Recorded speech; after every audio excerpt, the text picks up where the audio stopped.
Bom dia, pessoal. Bem-vindos, bem-vindas, todo mundo que está participando, assistindo aqui com a gente essa nossa transmissão. Gostaria de agradecer a todos e a todas que estão nos acompanhando aqui.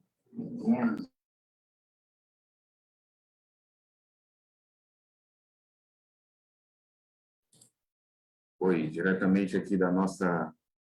assistindo diretamente aqui da nossa sala. Muito obrigado a vocês, né, que estão por aqui. E também a quem está nos acompanhando aí nas redes sociais, né, especialmente no Facebook. Quem está podendo aí assistir, né, e participar, é muito importante aí a presença de todo mundo, né? Nós estamos aí com a segunda parte do nosso curso. Quem assistiu na semana passada, ou quem viu depois, pode acessar pelo Facebook, né, na página da Fundação CEPEMA, né, que é a CEPEMA Fundacal, né, CEPEMA Fundação sem acentos, sem cedilha, sem tio. No Facebook, tem lá, na semana passada, gravado, na sexta de manhã, nós fizemos a primeira parte do nosso curso. Vamos recapitular um pouco o que a gente tratou daquela ocasião, mas a gente vai aprofundar os nossos estudos, tá bem? E aí eu conto com a participação de todo mundo nesse curso da gente que trata dos projetos de impacto. Na verdade, a gente trata do empreendedorismo social e uma ferramenta de inovação, né, para produzir transformações, mudanças de vários tipos, especialmente transformações sociais, mas também equilíbrio ambiental, justiça social, né? Tudo isso faz parte aí do escopo dessa linha, né, de pensamento, de ideias, né, de trabalho do empreendedorismo social, certo? Então, nós vamos aqui no módulo 2, né, o nosso curso. Eu sou Rafael Tomiyama, eu sou jornalista, eu trabalho na Fundação CEPEMA, assessoro a rede Eco Ceará de agroecologia, é um trabalho desenvolvido pela Fundação CEPEMA, e atuo em alguns projetos, especialmente na Secretaria Executiva do Conselho Gestor do Centro Internacional do Café de Sombra, do Maciço de Baturité, que é um dos projetos que vem sendo desenvolvido pela Fundação em parceria com outras instituições, outras entidades, né? E eu queria justamente aqui aproveitar o momento para contar com essa guia, né, de estarmos juntos, participar desse momento, né, assistindo aí, participando desse nosso curso. Atualmente eu estou na Fundação como coordenador de comunicação, inovação, design e sustentabilidade. E a gente vai, nesse nosso encontro, abordar esse tema, né, a segunda parte. Como eu falei, a gente já está no segundo módulo, né, e a gente vai depois compartilhar aí os links para quem quiser acompanhar aí, enfim. E a gente também está com a possibilidade de fazer aí o certificado, né? Para quem quiser, quem estiver assistindo todas as aulas, né, pode acessar o certificado, tá bem? Para isso, tem que preencher a lista de frequência, tá bom? E a lista de frequência, eu vou pedir aí para a Renata, que está nos assessorando, para colocar aí disponível no chat. E também a gente socializa aqui na transmissão do Facebook, para todo mundo, quem quiser, né, preencher com seus dados, assistindo às aulas, né, pode ter direito ao certificado, tá bom? Então é isso, nós vamos já começar, certo? Eu vou pedir a vocês para acompanhar aí com a gente. No final, quem quiser aí comentar alguma coisa e tal, a gente tem aí uns minutinhos para a gente também bater um papo sobre a nossa na sala de hoje, tá bem? Então, vou pedir aí para a Renata para compartilhar, por favor, a apresentação.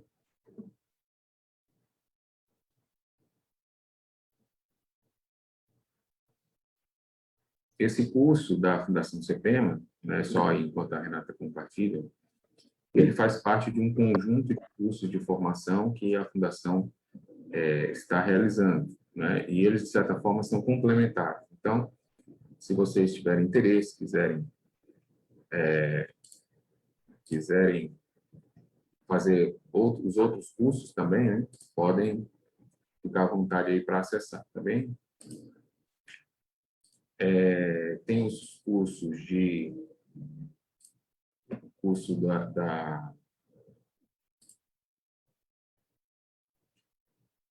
Adalberto Alencar, né, o curso que acontece às quartas-feiras, né, em que ele vai tratar da economia da biodiversidade. Também temos o curso da Regina, que acontece às quintas pela manhã, que está tratando da economia Dante e também os objetivos do milênio. E à tarde tem o curso da Aurinete e o Alexandre Caíque falando sobre sistemas agroflorestais, né? De certa forma, todos esses cursos eles estão relacionados, né? E vamos aí dando início aí, agradecer o Helder, o Rai, o Aécio, né, todo mundo, a Glória, a Daniela, o pessoal que está acompanhando aqui com a gente, né, para fazer essa apresentação de hoje. Eu contei aí com o trabalho dedicado da Renata. Muito obrigado, Renata, pela sua pesquisa, pelas suas informações, né, ela tem sido aí uma parceira da construção desse nosso projeto.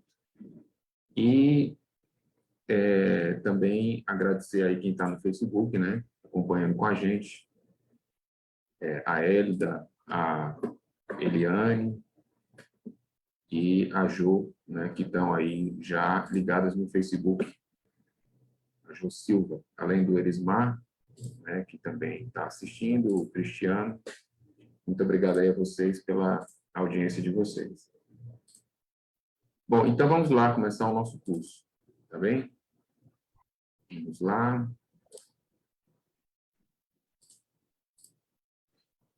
Passando.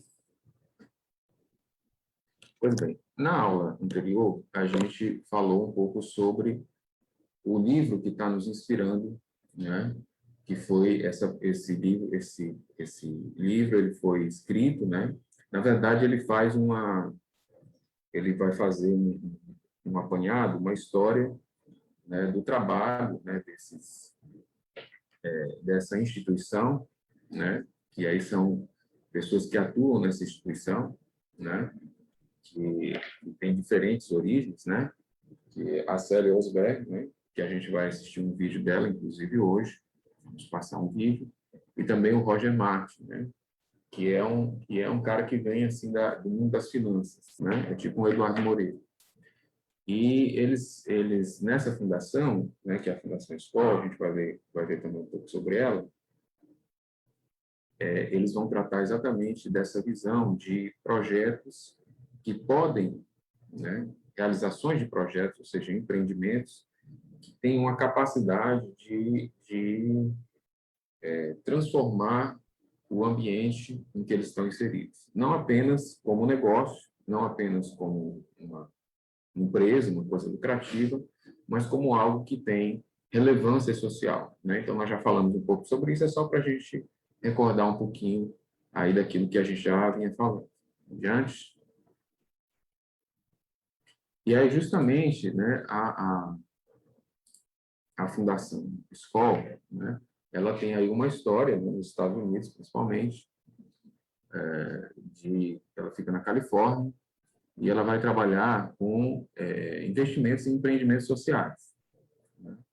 E ela tem uma premiação anual, né? Ela tem mostras, né, desses projetos, e ela tem uma rede de trocas, né, que uns aprendem uns com os outros, na perspectiva de que esses projetos, inclusive, eles possam ter um impacto maior do que apenas aonde eles estão existindo, né, que eles possam ser levados adiante, né? E aí tem algumas informações sobre isso, né? Essa apresentação, né, as apresentações, a gente pode disponibilizar, vamos enviar aí para todo mundo que está acompanhando o nosso curso. Vamos lá? Bom, então aí a gente chega justamente nessa questão da inovação. Nós já falamos sobre os empreendimentos sociais, né? E aí, o que significa realmente essa inovação social? Né? Como é que ela pode se configurar de fato, né? Enquanto inovação social? Né? O que isso traz de diferencial? Né? Como inovar pode promover mudanças? Né? Então, a gente já viu no momento anterior, no módulo anterior, que o empreendedorismo social ele se distingue do chamado empreendedorismo, né? Que é você montar uma empresa, basicamente é isso. Né? Ou, muitas vezes, como um eufemismo para a precarização do trabalho. Né? Então, não é esse significado comum do empreendedorismo. Comum, eu digo porque é usual. Né? O empreendedorismo social, esse termo composto, né, ele não é programa assistencialista, né, e nesse livro, indo mais além, como funciona o empreendedorismo social, o Roger e a Célia, eles vão diferenciar o empreendedorismo social de outros atos de lideranças que geram benefício público. Né? E aí, alguns exemplos, né, do que isso não é. Né? O que isso parece que é, mas não é. Por exemplo, o trabalho da Madre Teresa de Calcutá, que está aí na ilustração, não seria um empreendedorismo social. Nem a luta do Martin Luther King. E muito menos a invenção do Henry Ford, né? A criação de modelos de negócio que têm um impacto no mundo, mas que não são caracterizados como empreendedorismo social. O que marca o objetivo do empreendedorismo social é, fundamentalmente, construir um modelo de negócio inovador que promova mudanças sociais, ou seja, que altere o status quo, que faça a diferença, não alterar o status quo, não radicalizando, né, as desigualdades, mas no sentido de você promover um mundo de equilíbrio, de justiça, né, de proteção ambiental. Então, quer dizer, o empreendedorismo social ele vai trabalhar exatamente, né, nessa perspectiva e vai se popularizando, né, por exemplo, por meio de uma organização nos Estados Unidos que é a Shopa, né? Alguns de vocês conhecem, já ouviram falar, né? É uma criação do Bill Draper. Bom, essas iniciativas têm a ver com o século XX, né? E por que há um diferencial, né, em relação a esses exemplos apontados? Nem o Henry Ford, nem a Madre Teresa de Calcutá, nem o Luther King, né? Porque, de certa forma, a Madre Teresa de Calcutá, ela, com toda a beleza do trabalho dela, a importância do trabalho, né, é uma ação assistencial, uma ação de emergencial, urgente, né, filantrópica. Então, ela não tem, assim, ela atua nessa realidade, ela fornece o básico, né, para as pessoas viverem, mas para que as pessoas possam sair dessa situação, é preciso que elas tenham a possibilidade de encontrar um suporte maior do que apenas o seu próprio esforço pessoal, né? O Luther King fez uma grande luta, né, pela questão da igualdade racial, por exemplo, da igualdade de direitos, né, na luta dos direitos humanos. Mas ele pode ser considerado uma espécie de ativismo, né, movimento social, vamos dizer assim.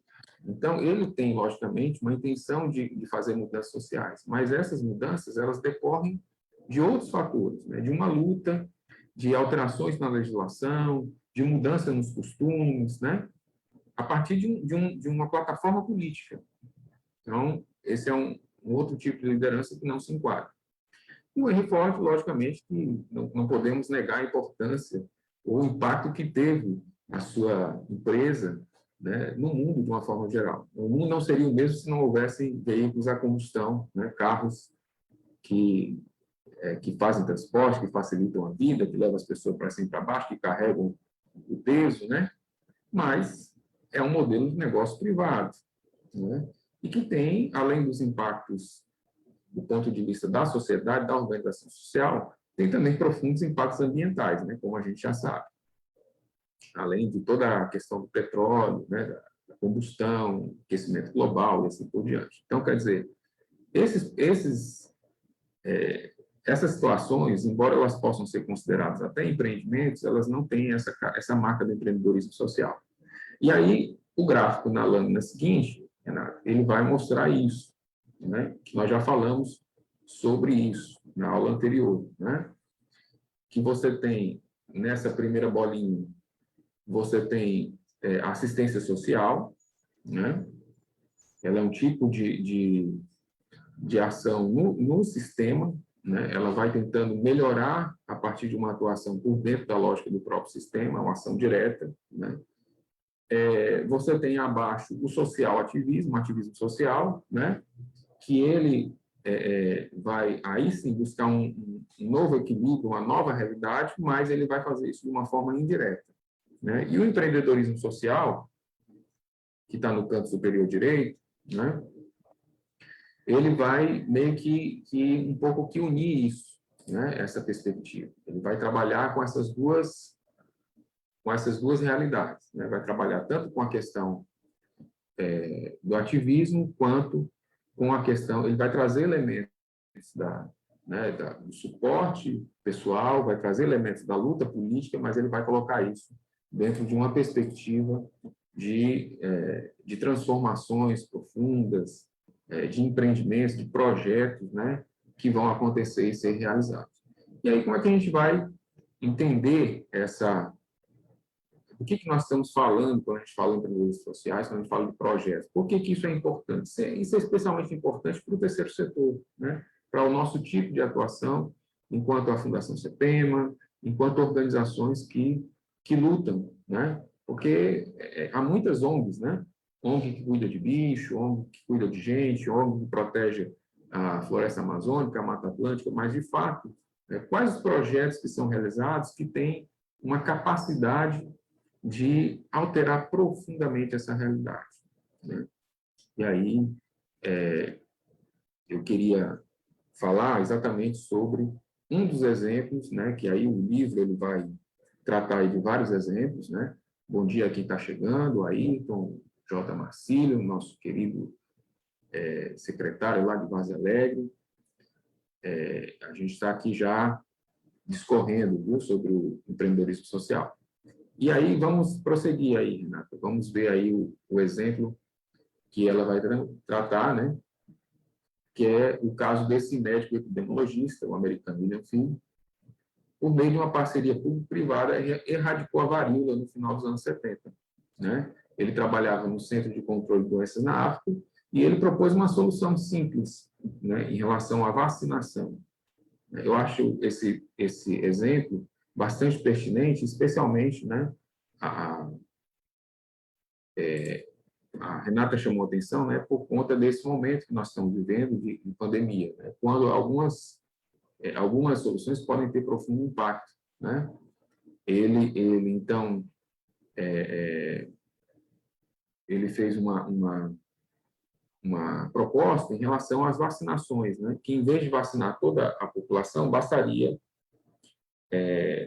vacinar quem realmente estivesse doente, né? E isso fez com que realmente todos os índices caíssem, né? E houvesse uma ação de prioridade né, que fez com que houvesse a erradicação da varíola, né, que é chamada smallpox, né, e que foi, né, o autor ainda está vivo, né, e ele sempre foi um grande crítico, né, das estratégias de combate à Covid nos Estados Unidos, né, quando o Donald Trump ainda estava na Casa Branca, que ele denominou desastrosa. Então, a gente pode aí assistir, Renata, a entrevista da série, né, ela falando exatamente sobre esse exemplo, né, sobre essa situação.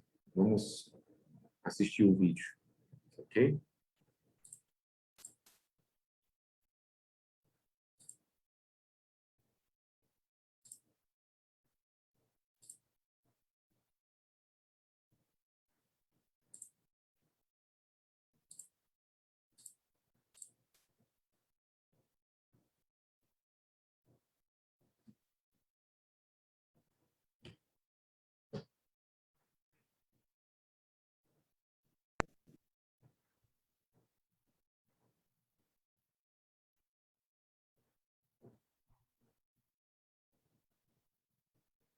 I think it's easiest to understand the social entrepreneur through an example, and so I will provide one that doesn't immediately come to mind for folks. Bill Foege. Bill Foege was a medical doctor and epidemiologist working for the CDC when the World Health Organization and the Congress of Nations.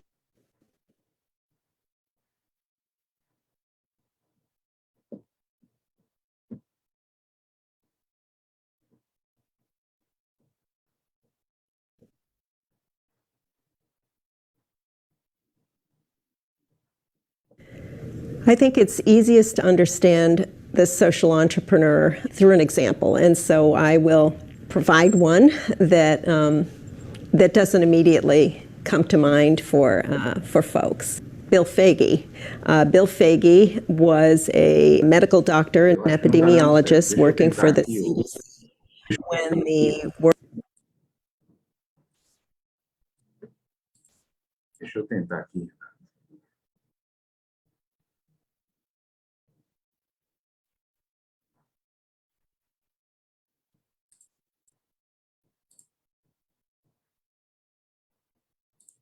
I think it's easiest to understand the social entrepreneur through an example, and so I will provide one. Não tá saindo, não? Peraí.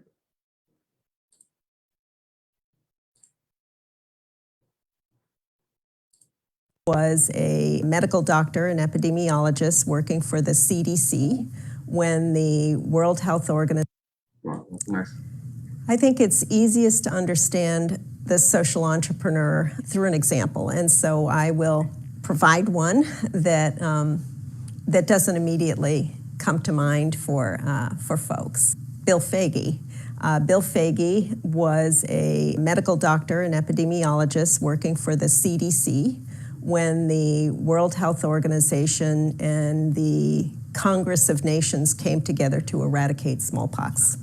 He was on the front lines in Africa, part of this coalition, an enormous public-private partnership that had determined they would vaccinate everybody in the world. And he realized as he was trying to carry out this mandate just how vast it would be, and the goals seemed to get farther and farther away. And so he came up with an idea to really test whether you could vaccinate only those who had been exposed to smallpox. And so he put a network that was readily to hand, and these were ministers working throughout Nigeria. He put that network to work in identifying active cases of smallpox, and then proceeded to vaccinate only those who had been exposed to the disease. And in those villages, smallpox receded. And so armed with that information, he was able to bring that model to these partners in the WHO working all over the world, and that was the solution. And it was that innovation, and it was that very resourceful way of addressing a problem at this level that led to the eradication of this horrific disease, the first disease to be eradicated in the history of the world. And people don't think of Bill Foege as a social entrepreneur, but that solution and that experiment and its success in shifting that equilibrium forever, that is to me quintessential social entrepreneurship.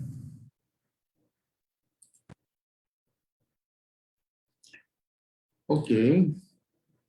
Então, vocês viram aí, né? Hi everyone, this is Tara Swisher. I'm broadcasting.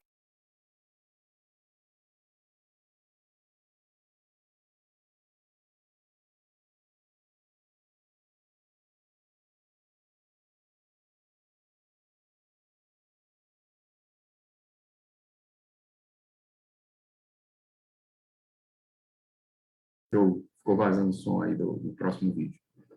Mas então, eu estava exatamente falando sobre né? Vocês viram aí no exemplo, eu não sei se todo mundo conseguiu acompanhar aí as legendas, né? Porque às vezes é mais difícil o filme com legenda, mas o que a Sally Osberg, que é uma das autoras do livro, ela está falando é exatamente sobre o que significa para ela, na visão dela, um empreendedorismo social, né? O que significa uma inovação que realmente promove mudanças significativas, que são viáveis, que são realizáveis, que têm baixo custo e que representam, de fato, um ganho profundo para a sociedade, né? Então, é uma coisa que parece, né, relativamente simples, mas ninguém pensou a respeito, né?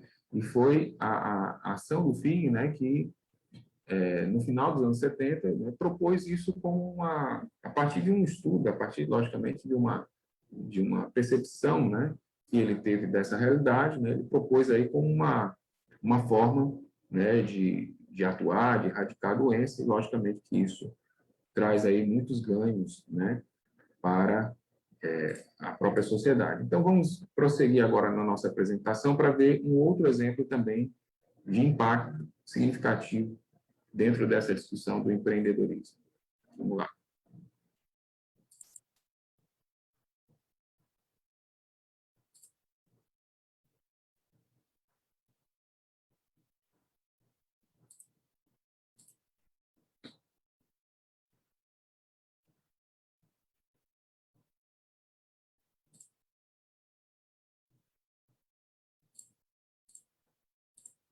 Já estamos?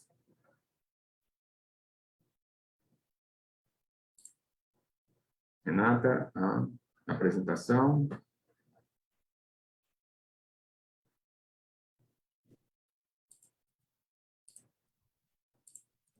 Pronto. Então, além desse impacto na saúde, né, o outro impacto que a gente pode identificar é também o impacto econômico, né? Aí nós temos aí nós temos oi? Tá.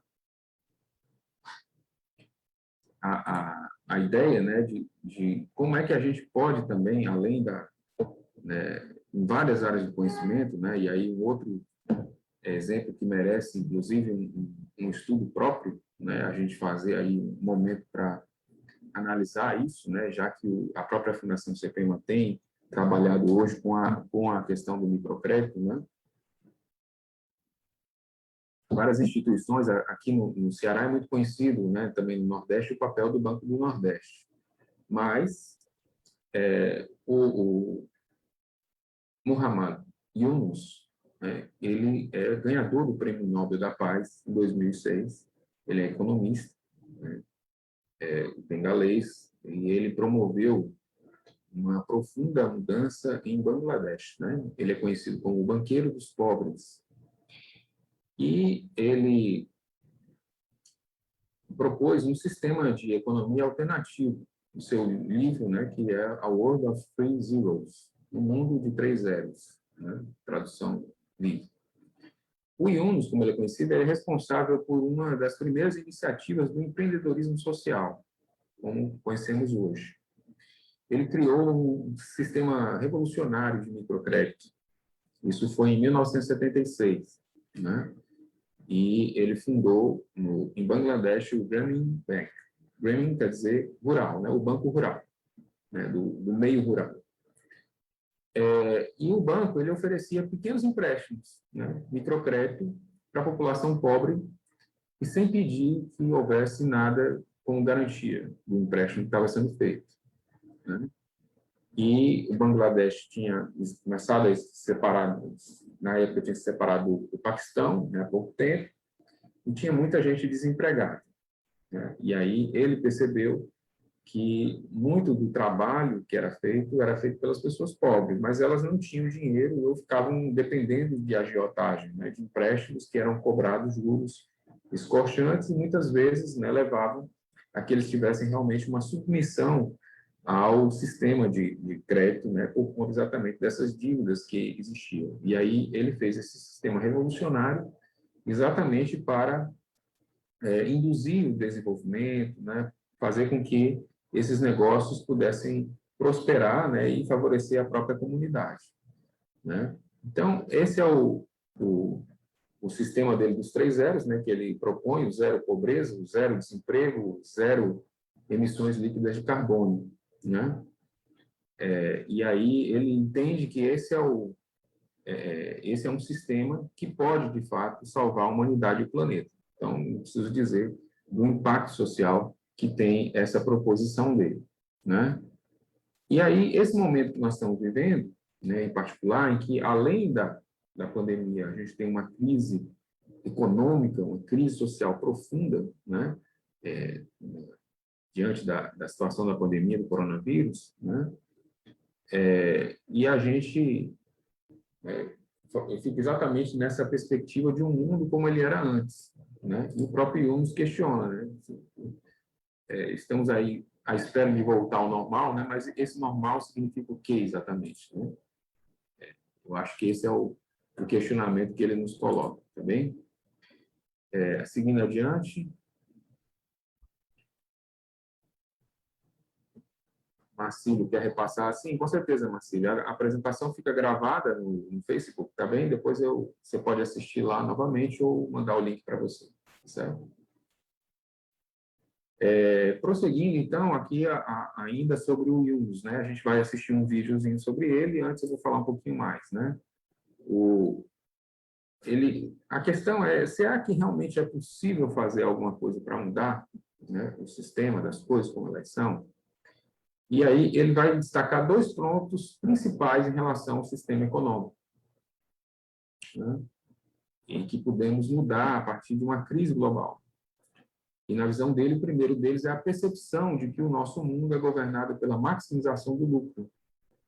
E que este modelo, nós temos que renunciar a este modelo. Nós temos que repensar isso, né? Então, vocês vejam que, naquela apresentação sobre o que a gente falava sobre o método do empreendedorismo, né, o primeiro elemento é o diagnóstico, né? O primeiro elemento é perceber a realidade, a conjuntura que está sendo colocada, né? E aí desenvolver um método de atuar nisso, né? E é exatamente o que ele coloca aqui como o segundo elemento, né? Criar um novo tipo de economia baseado no interesse coletivo e no empreendedorismo social para ajudar aqueles que mais precisam, né? Esse é o significado que nós entendemos, né? Uma visão, uma coisa visionária, né? Uma compreensão, não é só imaginar, não é só uma utopia, é uma ideia de que isso possa se tornar uma realidade possível, né? Que se torne realizável dentro dos elementos que a gente tem. Não uma perspectiva de que, bom, quando o capitalismo deixar de existir, é que a bonança vai de fato existir. Na verdade, é dentro dessa realidade, como é que nós atuamos nela, até porque é o planeta que nós temos, né?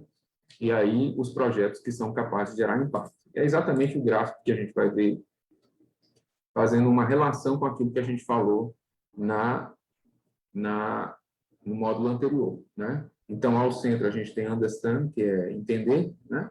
É exatamente o que nos fala, entender como é que funciona a lógica do mercado financeiro, né? Uma lógica de maximização dos lucros, né? Envision, ou seja, uma idealização, uma imaginação, né? Uma visão sobre uma perspectiva diferenciada de futuro. Build, que é construir, né? A partir desse entendimento, a partir de uma comparação com o que seria uma outra compreensão do planeta e do mundo. Build quer dizer construir, realizar, né? Fazer uma diferente. E depois scale, que é escalar, né? Que é reproduzir, que é aumentar, que é fazer um crescimento exponencial dessa experiência, reproduzir isso em outras experiências. Quer dizer, seria viável aqui no Brasil, aqui no Ceará, no canto do mundo, né, na ponta do Nordeste, no meio de tanta pobreza, de tanta miséria, né? Aquela explanação que o Adalberto fez na sua explicação de quarta-feira, né, na sua aula de quarta-feira, né? No meio de toda essa pobreza, de toda quer dizer, esse modelo econômico está aí há anos, né? E ele tem como resultado isso, miséria, exclusão, né? E, além disso, destruição ambiental, né? Devastação dos meios que poderiam exatamente fornecer, né, a superação dessa situação. Tem a ver com concentração de renda, tem a ver com a exploração do trabalho, a lógica como se assenta, né, essa produção. Então, seria possível realizar isso, né? Um banco sem juros, né? Temos condição de fazer isso? Isso é impossível de fazer, né? Seria impensável? Não é. Tanto é que em alguns lugares do mundo, né, isso já existe, é uma realidade. E para os nossos agricultores e agricultoras, para a produção lá do Quiniporó, lá do Raí, a produção lá na Serra da Ibiapaba, né, lá nas várias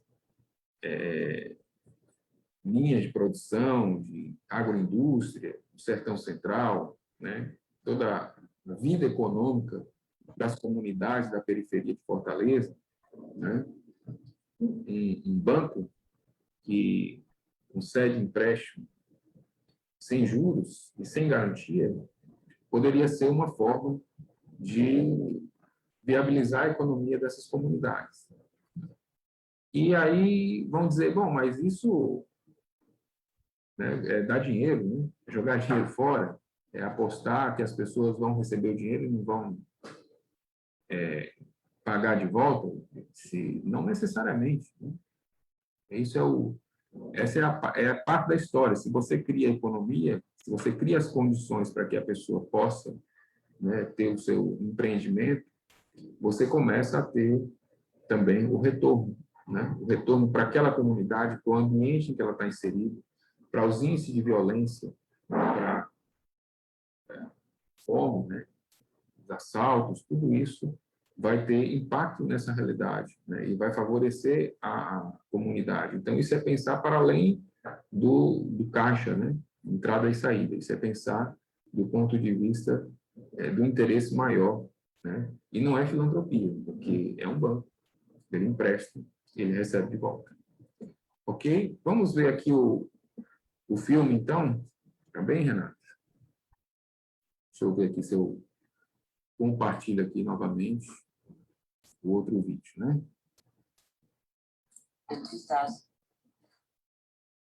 Ok.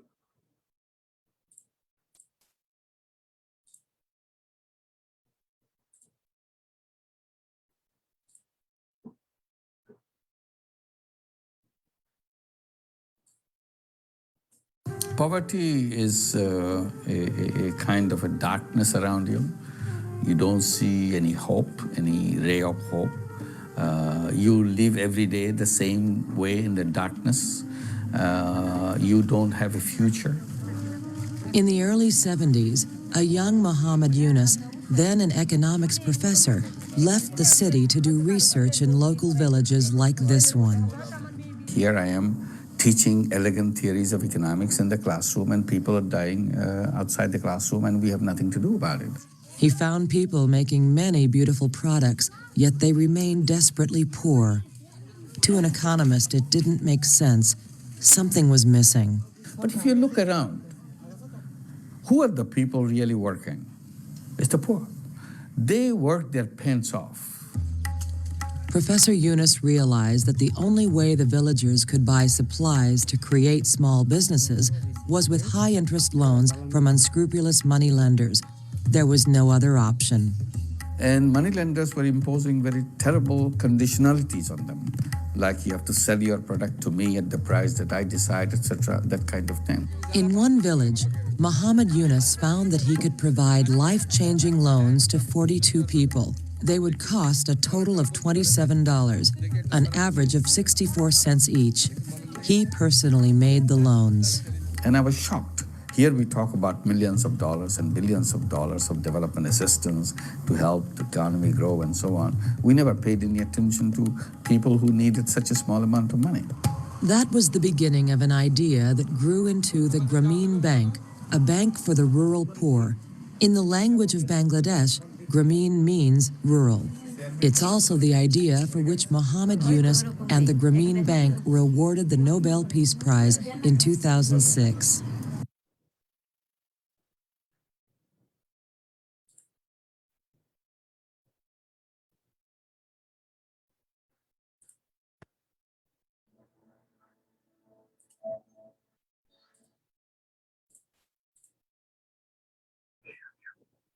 Ok. Então, vocês viram aí, né, e pelas palavras do próprio Yunus, né, para quem conseguiu aí acompanhar pelas legendas, né, ele mostra, então, a sensibilidade dele, o choque nele com a realidade, né, de muita pobreza, né, e de que as pessoas, apesar de terem muita pobreza, elas tinham muita produção, coisas belíssimas, artes, artesanatos, tapetes, né, várias belezas que são feitas, né, a Daniele, lá do Ateliê Comunitário, por exemplo, é uma artista, né, uma pessoa que faz aí pintura, que faz objetos utilitários, né, decorativos, e que, ao mesmo tempo, tem uma função, né, de embelezamento, jarros, né, de plantas e outros artefatos, né? E, apesar de toda essa riqueza, de toda essa beleza, né, há muita pobreza, né? Comunidades profundamente degradadas, né? No caso onde ela mora, por exemplo, o Barroso, né, é de muita, assim, assim, de situações de miséria mesmo, as pessoas não terem o que comer, né? Apesar de toda essa riqueza colocada, né? E em outros casos, né, você tem, por exemplo, como lá na comunidade do Mulungu, né, lá onde a gente está fazendo o Centro do Café, né, uma pessoa da gestão que diz que o município é muito rico em biodiversidade, mas é muito pobre, né? Quer dizer, nós temos uma grande riqueza de biodiversidade, sombra, de animal, né, de plantas, de alimentos, e, no entanto, é uma comunidade pobre. Como pode? Né? Algo não está, algo está errado no que não está certo, né? Alguma coisa não está funcionando direito aí. E, ao mesmo tempo, ele percebe que, apesar dessa grande produção, né, de tapioca, de pano de prato, de mil coisas, né, que o pessoal faz, o pratinho de comida, né? Apesar disso, as pessoas continuam sendo pobres, né? E continuam, muitas vezes, atolados em dívidas, né? Cartão de crédito, o agiota, né? Quer dizer, existe uma lógica financeira nisso, né? Que mantém, inclusive, essa situação. E isso faz com que, inclusive, a gente tenha um conjunto de outros problemas sociais que têm a ver com o meio em que estão inseridos. Apesar de ser uma economia pujante, né? Porque a gente anda na periferia de Fortaleza ou de outra cidade no final de tarde e a gente vê, né, o mercadinho aberto, né, os empreendimentos, né, acontecendo, né? Muitas vezes à margem da lei, né? À margem do que seria uma regulamentação, né? Enfim, mas está lá, a barraquinha vendendo os alimentos trazidos da Ceasa, né? O cabeleireiro, o barbeiro, a casa que vende material de construção, né? A gente anda pelo Altramuns, pelo Vila Velha, pelo Pirambu, né? Pelo Bom Jardim, anda pelos bairros de Fortaleza, da periferia, a gente vê tudo isso, né? A todo momento. E também não só na periferia, em todo lugar. Então, quer dizer, existe uma economia para além da economia, e existe, inclusive, para além do PIB, né?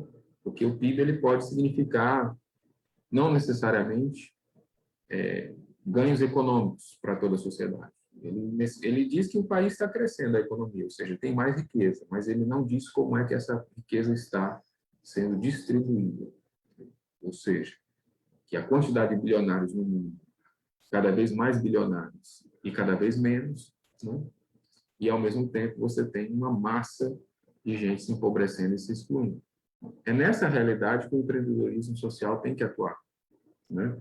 Quais são os projetos, de fato, que têm a capacidade de produzir mudanças sociais, que têm impacto nas comunidades, que podem realmente viabilizar negócios, né, de forma que a gente possa produzir novas realidades. Esse é o desafio que está colocado para nós, né?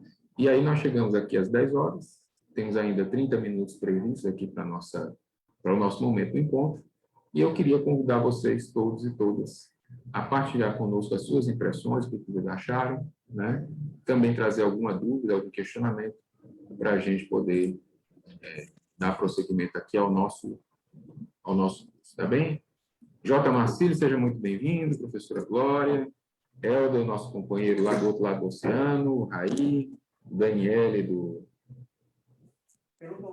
Jardim Violeta, nosso companheiro Aécio, da Secretaria do Desenvolvimento Agrário, Renata, vocês todos que estão aqui na sala acompanhando com a gente, você também que está no Facebook, pode fazer aí sua pergunta que a gente vai dar uma lida aqui para...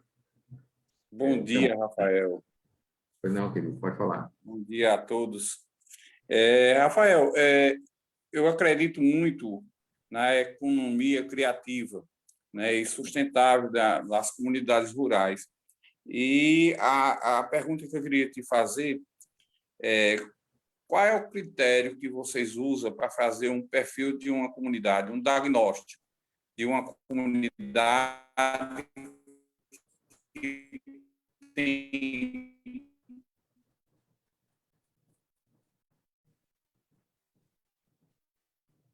todo requisito para fazer uma empresa sustentável dentro dessas comunidades, né? Tem artesanato, e as pessoas, elas não buscaram, elas não têm um conhecimento do poder que elas têm de empoderamento, entendeu? Eu te faço essa pergunta também para trabalhar isso nas comunidades que a gente aqui administra,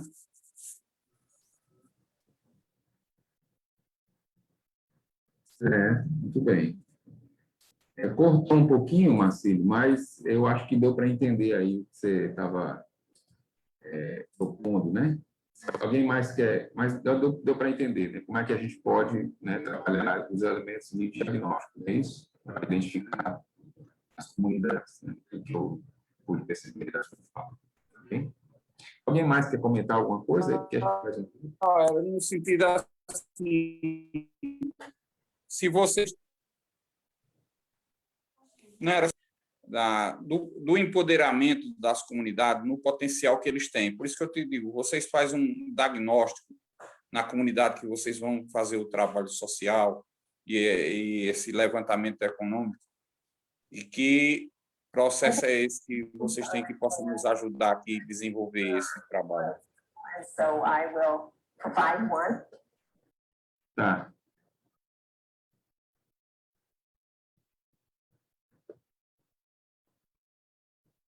Ok, mais alguém quer falar?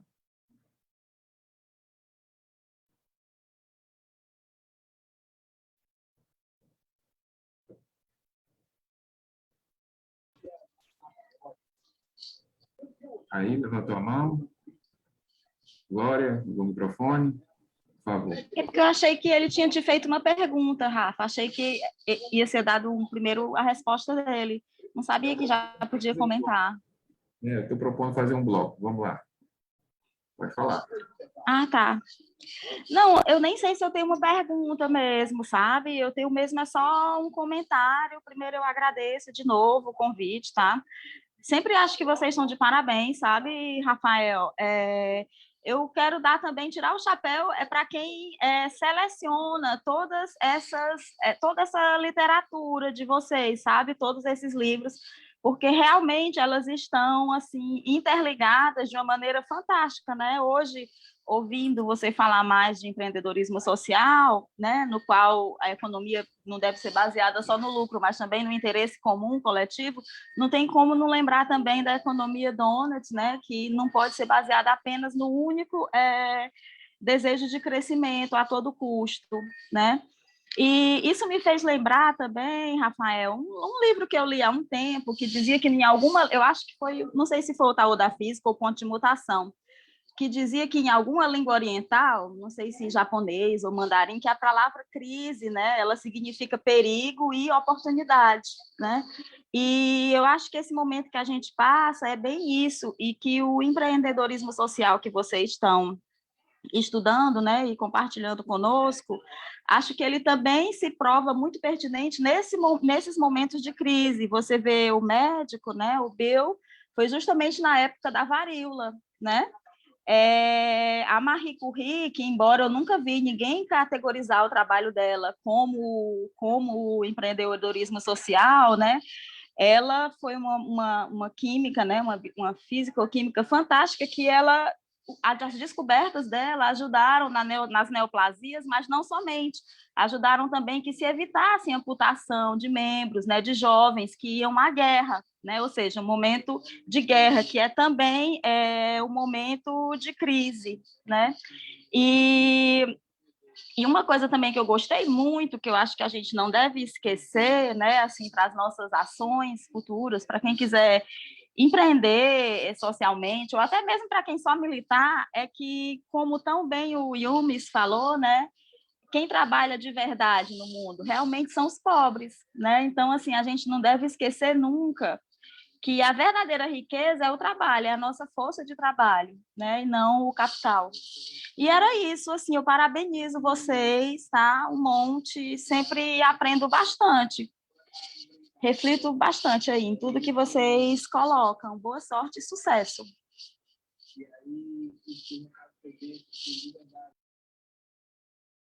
Ok, obrigado. Aí, vamos lá? Pode falar, querido. Olá, bom dia. Bom dia. Primeiramente, gostaria de ressaltar que o curso está maravilhoso, viu? O conteúdo está muito bom. E a minha contribuição é a seguinte: desde 2019, mais ou menos, eu venho estudando um pouco sobre empreendedorismo e projetos assim. E nesses programas que a gente participa, às vezes, o foco econômico é muito... O foco no financeiro, né, na parte econômica é muito forte, né? E acaba que a parte social ela fica um pouco perdida, até mesmo para os projetos para os projetos voltados mais para o social mesmo, de empreendedorismo social. E aí eu acredito, assim, eu tenho algumas ideias de projetos sociais que eu acho que seriam, que mesmo que eu fosse desenvolver, eu acho que eu teria se eu fosse estar utilizando, por exemplo, nesses programas, que é porque sempre levam muito em consideração, né, a viabilidade econômica, a monetização também, a viabilidade econômica do projeto, de como ele vai estar sendo sustentado, né? E assim eu sinto uma pequena dificuldade nessa questão de levar para esses programas assim esses projetos sociais que, ao meu ver, eu não gostaria nem de cobrar taxa nenhuma aos programas, e acaba que eu poderia ser, por exemplo, logo no começo, enfim. A minha pergunta é como que a gente consegue desenvolver assim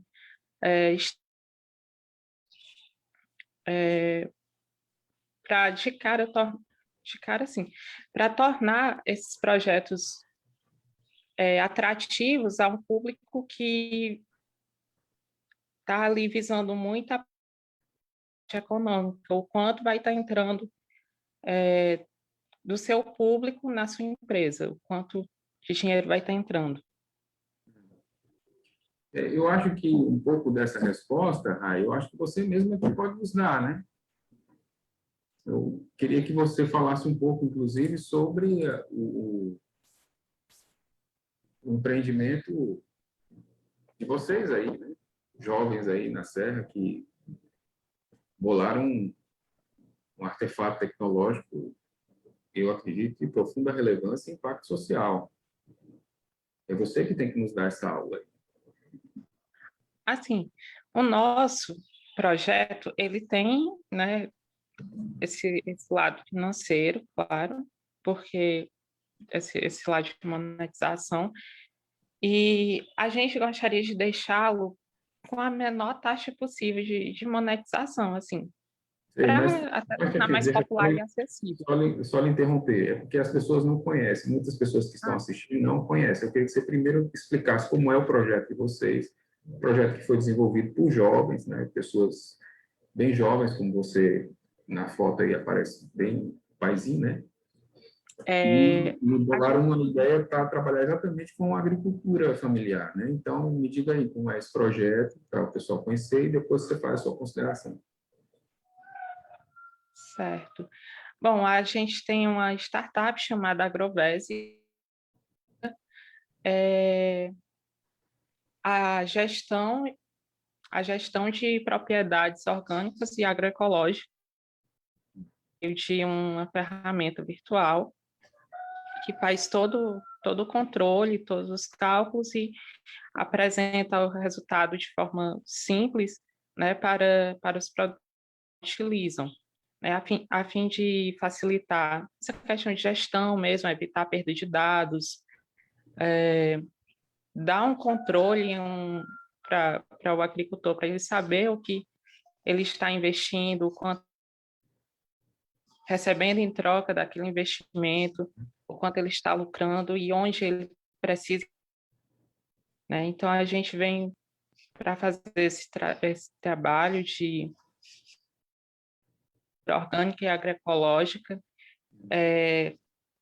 trazendo essa tecnologia para dentro desse setor da agricultura, que a gente sabe que a agricultura é tecnologia, mas a agricultura industrial, né? Principalmente aqui no Brasil. E a gente tem essa visão de também trazer tecnologia, trazer inovação para a agricultura orgânica, agroecológica, nichos da agricultura que os setores tecnológicos acabam esquecendo muitas vezes. E aí a gente, como eu estava te falando, a gente queria deixar o aplicativo, digamos assim, a nossa ferramenta, né, com a taxa de monetização bem mais baixa mesmo, para tornar-se viável a maior parte do nosso público, né, que fosse acessível a todos. E é uma questão complicada, assim, a gente sabe que tem esse lado social, que é uma ferramenta de impacto, e a gente tem um pouco de dificuldade nessa questão de monetizar a nossa ferramenta, né? Os programas que a gente participa, a questão da monetização, da sustentabilidade econômica, e muitas vezes a gente acaba não sabendo direito como explicar isso. A gente tem dois projetos, outro eu posso explicar depois, e ambos têm essa vertente, né? E acaba que muitas vezes a gente tem de estar mostrando, de estar provando a esses a importância daquilo e que mesmo que aparentemente não tenha uma entrada de renda muito forte, mas a mudança e o impacto que aquilo dali vai gerar em determinado grupo. E acaba que pode tornar para esses programas a minha ideia, deixar uma visão de que a minha ideia não é viável, sendo que o impacto que eu quero gerar com aquela ideia, com aquele projeto, ele pode ser até maior do que, aliás, ele pode ser bem mais interessante do que o valor do que é, né? Enfim, do que é o valor que está entrando na minha empresa. Então, vamos lá, né? Vamos pensar juntos, né? Primeiro, assim, eu queria... Vou responder na ordem inversa, tá? De trás para frente, começando pelo Raí, dizendo que, assim, primeiro eu acho que a sua empresa ela é altamente inovadora e ela traz exatamente...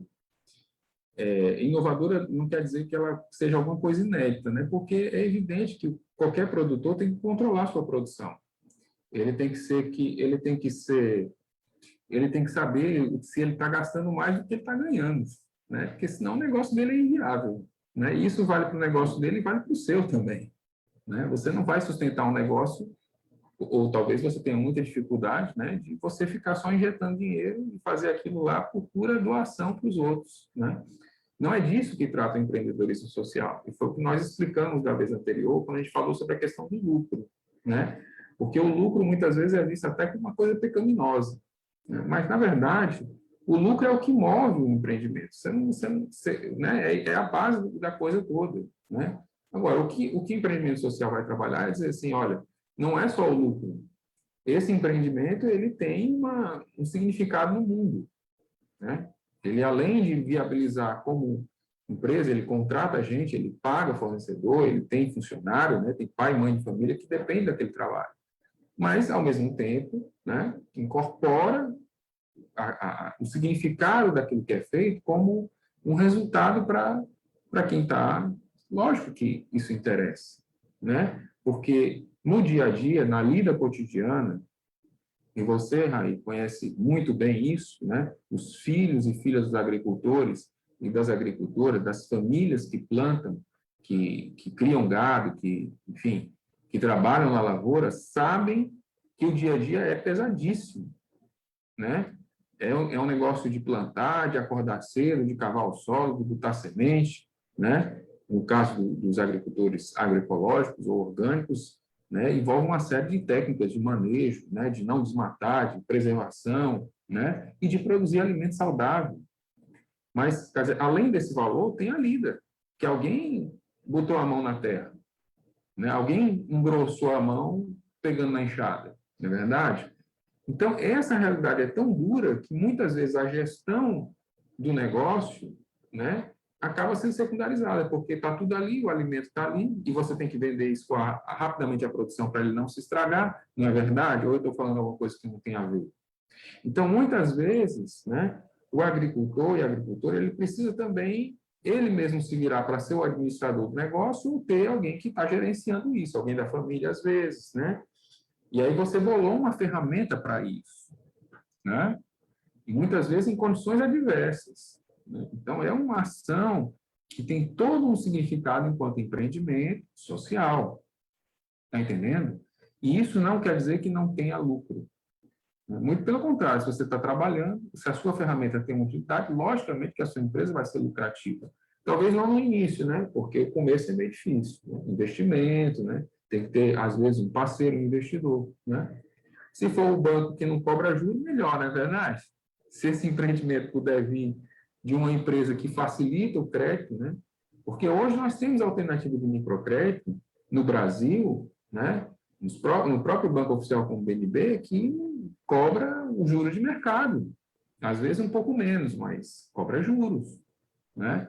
E isso implica numa apropriação financeira, né, do recurso que é gerado socialmente, ele é apropriado de uma forma privada ou estatal, né, e ele é distribuído conforme certos critérios, que muitas vezes não são muito evidentes para o conjunto da sociedade. O BNDES, por exemplo, ele incentiva um conjunto de empresas, né, mas não necessariamente pequenas empresas, né? Existem muito mais pequenas e microempresas do que grandes empresas. No entanto, o grande volume de recursos do BNDES é destinado à produção de grandes negócios, né?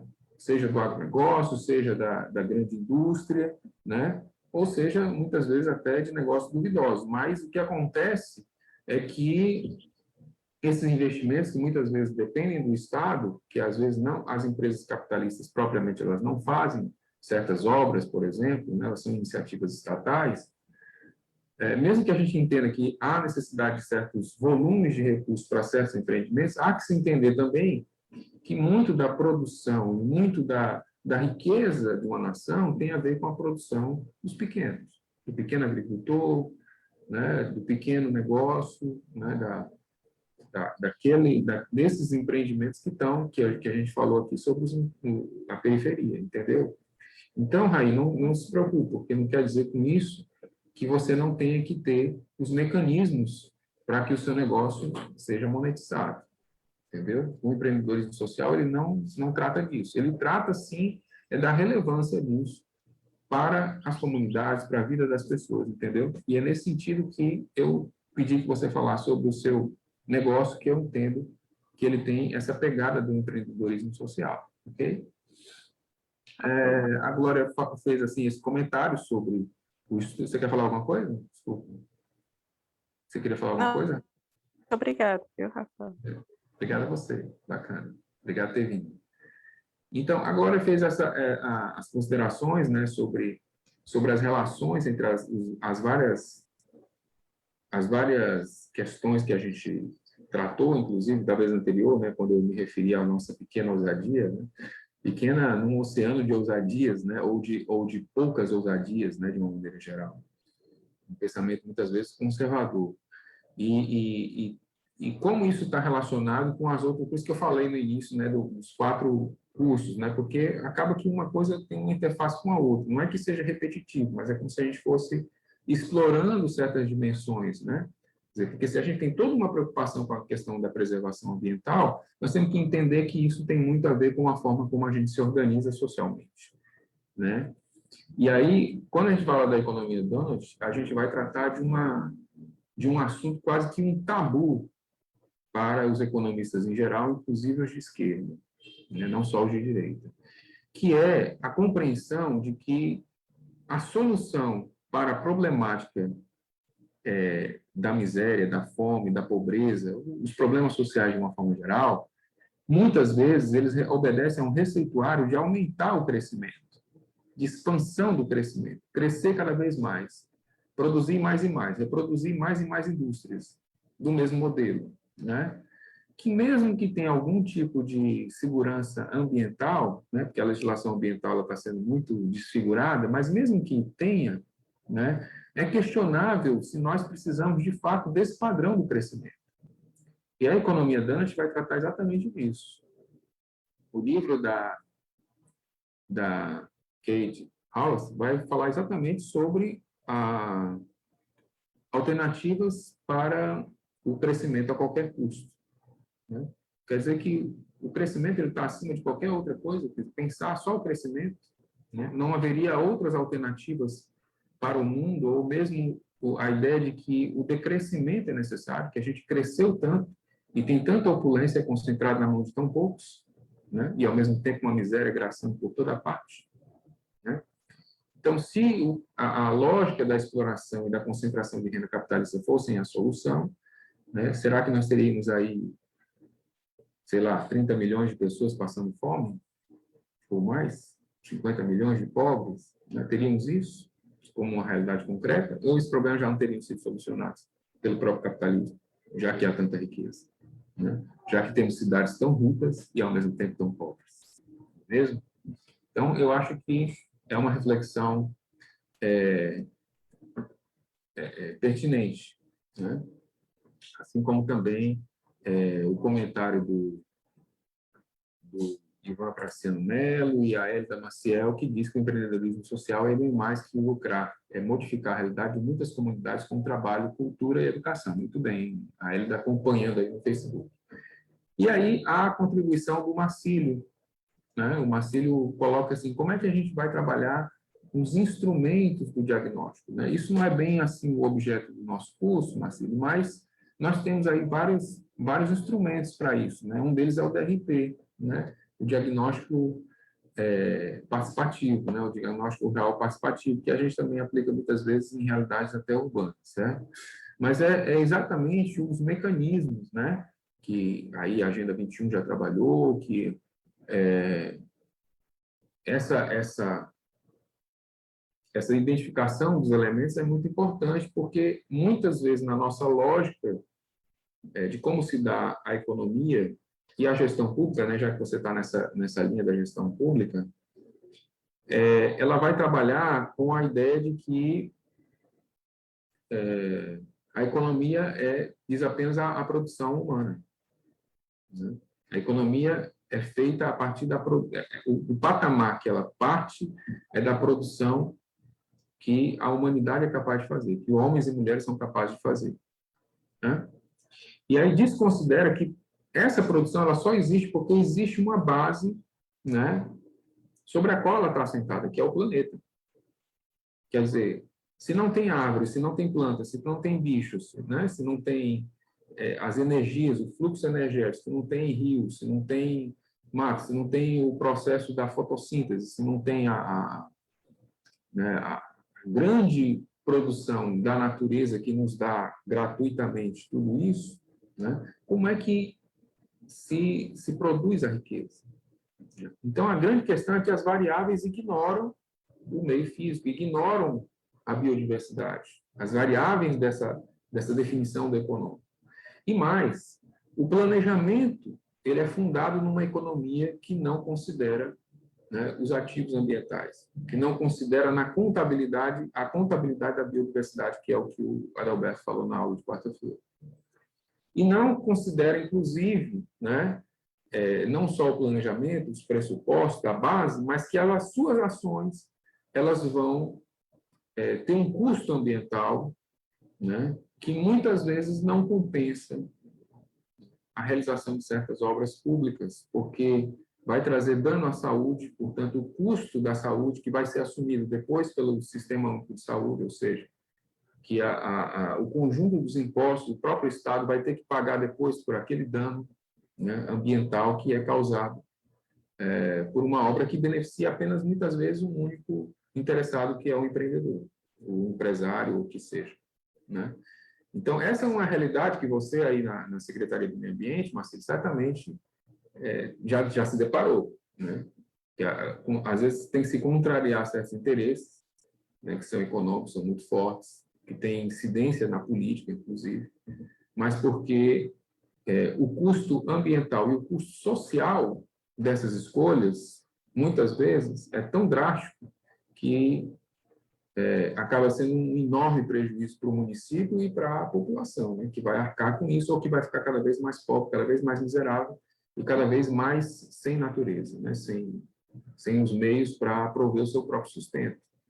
Então, eu acredito que esse é o fundamento daquilo que a gente está falando. Quer dizer, além do diagnóstico, não é só identificar os elementos, mas é conseguir perceber a relação disso com outras questões. Quer dizer, além de você, né, quando a gente colocava naquele gráfico, understand, ou seja, entender, né, mais do que você fazer uma lista de coisas que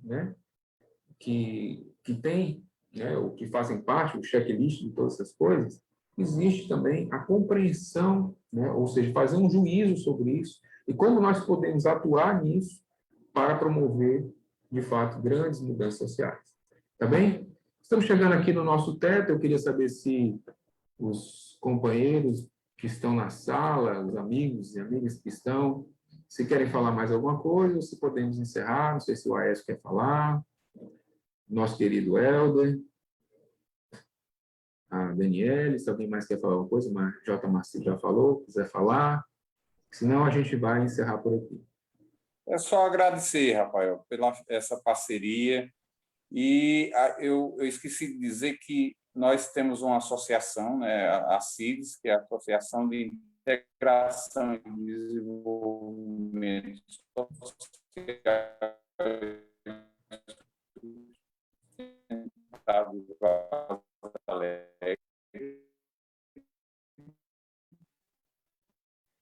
e nós, além disso, estou sendo agricultor agroflorestal na minha zona, buscando conhecimento o máximo, né, que é importante. E parabenizo a Fundação por esse espaço, porque é necessário o homem do campo estar por dentro de tudo, né?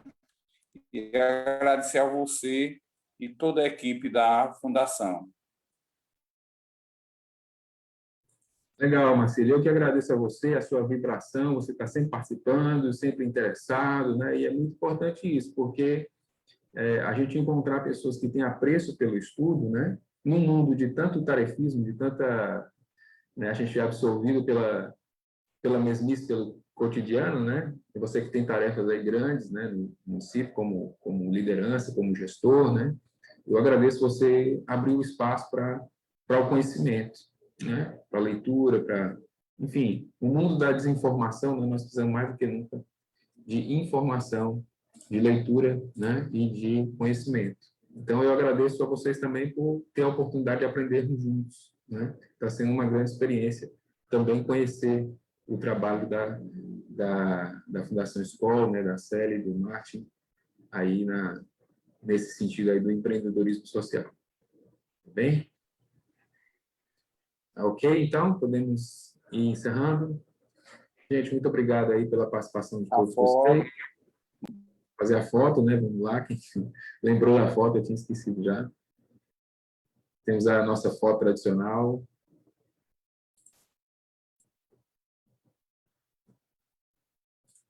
Vamos lá, 3, 2, 1, então.